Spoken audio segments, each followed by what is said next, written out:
Iranian gunboats belonging to the Revolutionary Guard have fired on at least 2 vessels transiting the strait, which were forced to turn back, though no injuries were reported. Iran says it's reimposed strict military controls there after briefly reopening the strait to shipping on Friday.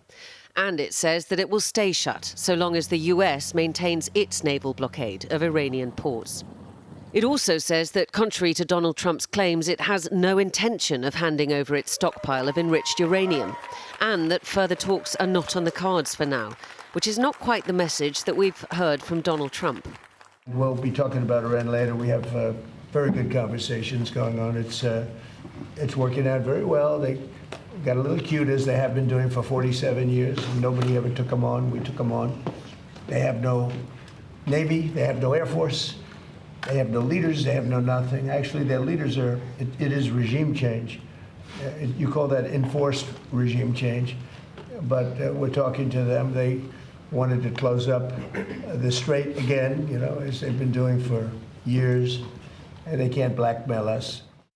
Mojtaba Khamenei, the supreme leader, who's believed to be injured and has not yet been seen in public since his appointment, released this statement, broadcast on state TV. The Iranian army, standing in dense, steadfast ranks, shoulder to shoulder with other fighters in armed forces, has grappled with the 2 main armies of the arrogance front and has exposed their weaknesses and humiliation before the world. Just as the army's drones hit American and Zionist criminals like lightning, its brave navy stands ready to make its enemies taste the bitterness of new defeats. With all this, you have the big picture stuff, the pressure on global oil prices because of the closure of the Strait of Hormuz, which I think is what Donald Trump is most worried about. But then behind it all, you have the very human story of the crews on board those vessels currently targeted by the IRGC, or the airstrikes, the civilian lives lost in buildings like this and across the whole country in what Lebanon called Black Wednesday, 100 strikes in 10 minutes, 25 people killed in this building.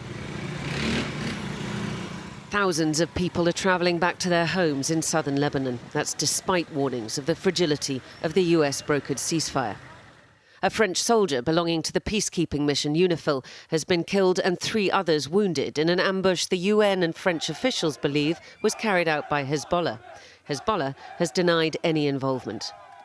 And the IDF says that it's carried out artillery strikes against what it calls terrorist threats in areas close to Lebanon's border with Israel. Israel remains an occupying force in the south of this country, and Benjamin Netanyahu has told Israelis that the fight against Hezbollah is unfinished business. Donald Trump is keeping him in check for now, but the ceasefire here in Lebanon will depend in large part on how negotiations with Iran continue. Diana Magnay, Sky News, Beirut.